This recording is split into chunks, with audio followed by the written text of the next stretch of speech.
Hi, I'm Mary, a librarian and book reviewer with a focus on stories written for kids, tweens, and teens. Today I get to share with you this book called Pei's Pineapple Cakes by Crystal Z. Lee and illustrated by Ali Sue. This is the story of a girl who is going to spend the day with her grandmother while her mother is at work. And while Pei is a little bit unsure at first about spending the day with her Amma, she quickly finds that it's a little bit more fun than she thought, especially when the pineapple cakes that her Amma made for her suddenly disappear.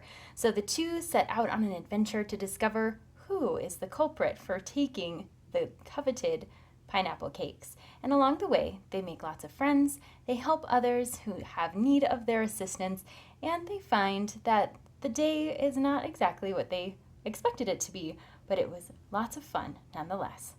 This story is a really beautiful homage to the author's own experience growing up in Taiwan, and a lot of those experiences come through both in the text and in the illustrations.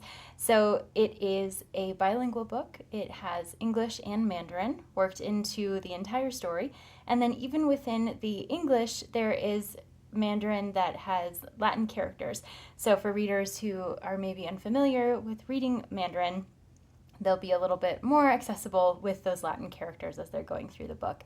There's an author's note and glossary at the end as well to support those readers who are maybe unfamiliar with Taiwan or Taiwanese culture, and so they'll be able to learn a little bit more from the author's perspective at the end of the story.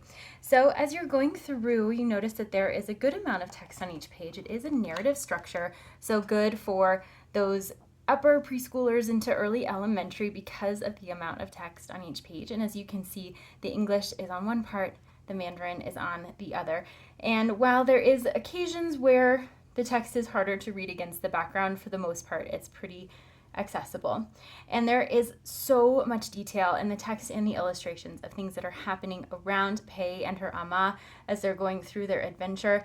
And you get to embed yourself a little bit in Taiwanese culture as you're going through both the food and all of the artistry that's happening, and all of the people that are existing around them.